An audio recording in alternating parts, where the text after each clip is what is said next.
안녕하세요. 동만남 대림입니다. 반갑습니다.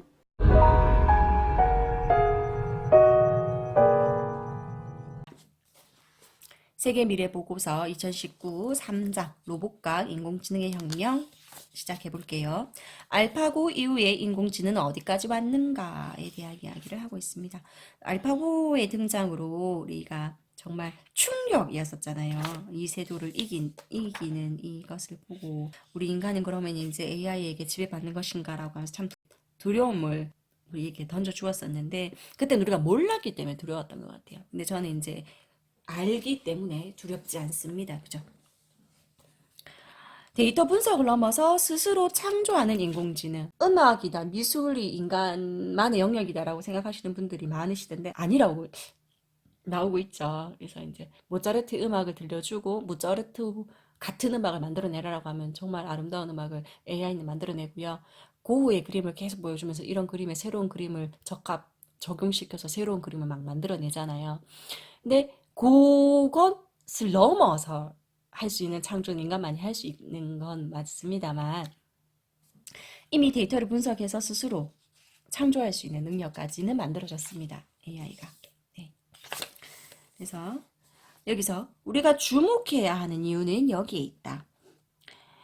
현재 가장 강력한 버전인 알파고 제로는 인공지능이 인간이 제공하는 데이터를 전혀 사용하지 않고도 얼마나 많은 발전을 이룰 수 있는지를 보여주기 때문이다.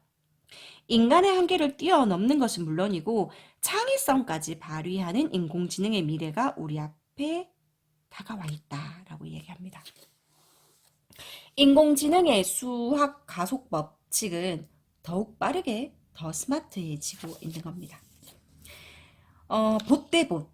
그러니까 인간이 사라진 미래의 상호작용, 그러니까 알파고와 알파고끼리, 로봇과 로봇끼리 서로 상호작용을 한다라는 거거든요. 옛날에는 인간을 통해서였는데 이제는 봇 대 봇이 서로 인간이 알아들을 수 없는 용어를 가지고 상호작용을 한다라는 그런 이야기가 나오고 있습니다. 맨 처음에 1단계에서는 인간에서 기계로 가는 거였고요. 2단계는 인간의 대리인으로 봇이 등장했다면 지금 3단계는 봇 대 봇이 인간이 알아들을 수 없는 단어로 대화를 하고 있고 상호작용을 벌릴 수 있다는 얘기입니다. 그래서 인공지능의 악용이 일어나면 무슨 일이 벌어지는가에 대해서 이야기가 나오는 것이 사실은 가짜뉴스입니다. 우리 지금 인터넷 공간에서 떠돌고 있는 아주 많은 가짜뉴스들이 이런 AI를 통해서 만들어지고 있다는 이야기들이고요. 그리고 인공지능의 악용 보고서가 많이 나와 있습니다. 그리고 우리가 이런 것들을 할 때 그냥 발전만 하도록 놔두는 것이 아니라 브레이크를 걸어가면서 개발을 해야 되겠죠. 그래서 인공지능 악용 보고서라는 것에 대한 이야기가 나오고 있고요. 그다음에 이제 더 작아지는 나노봇. 이 나노봇을 통해서 우리는 더 건강해질 수 있다라는 이야기가 나옵니다. 표적 약물 전달. 우리가 필요한 딱 그 부분에게 약물을 전달할 수 있고요. 정밀 수술할 수 있고요. 센서 감지와 해독을 할 수 있습니다. 그래서 왜 우리는 똑같은 인간 같은 로봇을 왜 불쾌할까라는 이런 이야기들이 나와 있고요. 이제 이 AI라는 것이 칼 같아요, 정말. 칼을 정말 잘 쓰면 우리에게 유용하고 잘못 쓰면 우리를 다치게 할 수도 있듯이. 근데 문제는 우리가 칼을 잘 다루는 전문가가 된다면 우리가 다 우리의 삶을 유용할 수 있잖아요. 소재 로보틱스, 우리 몸속에 로봇이 들어간다면 이라고 하면서 더 긍정적으로 변화할 수 있는 그런 모습들, 그다음에 미래 농업에 대해서 로봇이 농사를 지어주는 그런 부분들 이야기가 나오고요. 팜봇이라고 해서 미래의 농업과 식생활의 변화. 근데 여기서 또 얘기가 문제점으로 던지고 있는 것이 누가 로봇의 인격을 책임지는가라고 하면서 2015년 네덜란드 인공지능 트위터 봇이 나는 정말로 사람을 죽이고 싶습니다 라는 글을 쓰면서 전 세계에 파장을 일으켰었거든요. 그래서 인격이 부여된 전자인간의 탄생, 로봇 윤리가 보다는 인간의 윤리를 라고 하면서 이런 문제를 고민하고 있습니다. 로봇 시대의 생존 전략, 창의력 교육이다. 제가 여기 막 줄을 치면서 했는데 저도 여기서 이제 적어가면서 한번 해보겠습니다. 우리가 4차 혁명에 대해서 관심을 가지는 게 어떻게 하면 교육이 바뀔 것인가 라는 거잖아요. 여기서는 로봇 프루트 교육이라고 표현하고 있습니다. 로봇 프루트 교육이라는 것은 뭐냐 하면 로봇이 하지 못하는 인간만이 할 수 있는 것을 교육하자라는 거거든요. 그래서 기계가 못하는 일을 하도록 학생들을 교육시키자. 정말 맞는 말인 것 같아요. 발명하고 창조하고 발견할 수 있는 새로운 패러다임을 제시합니다. 여기서 문해력을 이야기하고 있어요. 문해력. 문해력이 뭐냐? 첫 번째는 데이터 문해력. 데이터를 읽어낼 수 있어야 되죠. 그죠? 데이터. 빅데이터를 관리하고 분석할 수 있는 능력. 그 다음에 기술 문해력. 문해력. 기술 문해력. 그 다음에 인간 문해력.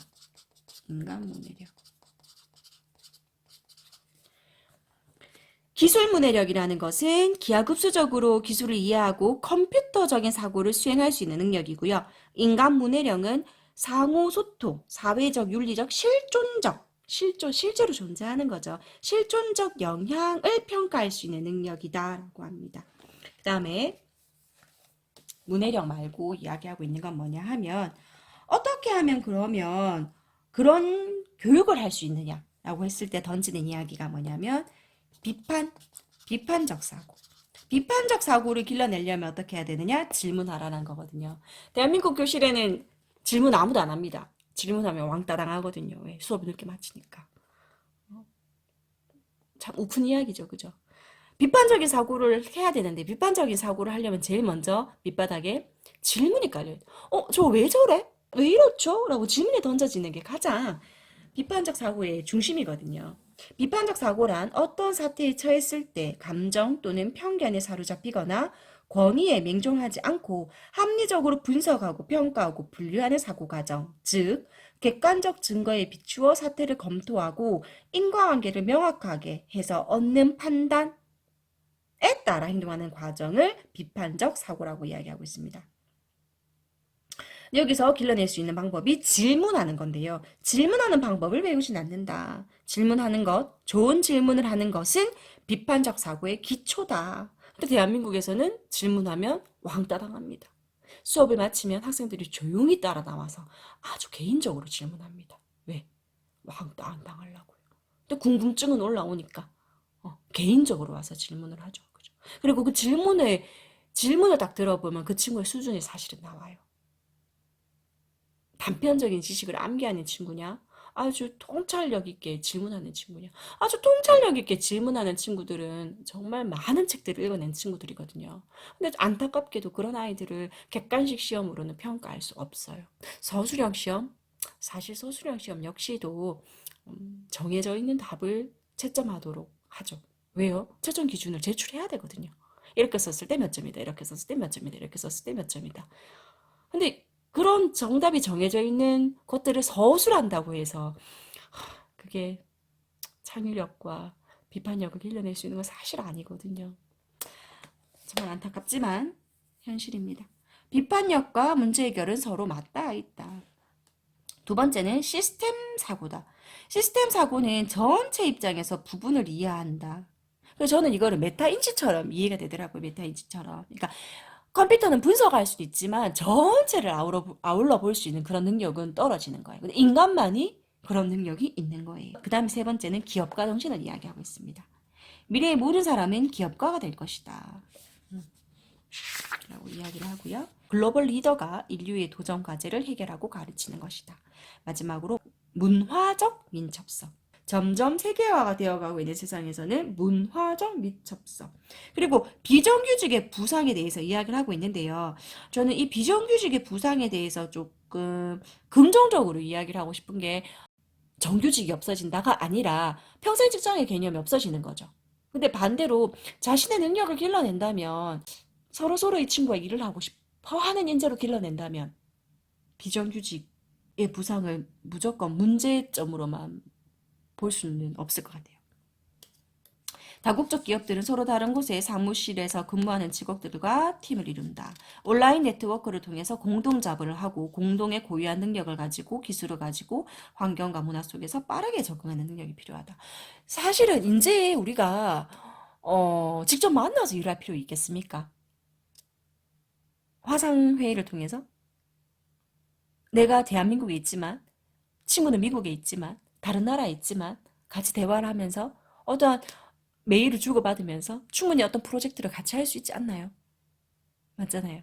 근데 그런 일을 해나가는데 정규직으로 할 수 있을까요? 정규직으로 못하죠. 어떤 프로젝트를 던지고 이 프로젝트를 할 때까지 채용을 하는 그런 건 가능하겠죠. 그래서 이 비정규직의 부상을 너무 부정적으로 바라보시진 않는 다른 시각을 저는 조금 이야기하고 싶습니다. 다시 한 번 더 정리해 볼게요. 기계가 못하는 일을 교육하자. 기계가 못하는 일을 교육하자. 발명하고 창조하고 발견할 수 있는 사고를 가르치자. 문해력, 데이터, 기술, 인간 문해력을 길러내자. 그럼 그렇게 하려면 어떻게 해야 되느냐? 비판적 사고, 시스템 사고, 기업가 정신, 문화적 민첩성을 길러내자라고 이야기를 하고 있습니다. 창의력을 강조하죠. 조금 답답함이 풀리셨나요? 저는 이 부분을 딱 읽고 조금 답답함이 풀렸었거든요. 내 아이를 어떻게 교육해야 되지? 내 아이를 어떻게 교육해야 될까에 대한 답이 저는 여기서 얻었습니다. 제가 동시에 읽었던 책들이 몇 개가 있는데 평균의 종말이라는 책과 호모사피엔스라는 책들을 읽었었거든요. 그 책들과 모두 상통되는 이야기가 이 세 장에 요약되어 있는 것 같아요. 문제 또 4장 잠깐 쉬고 하겠습니다.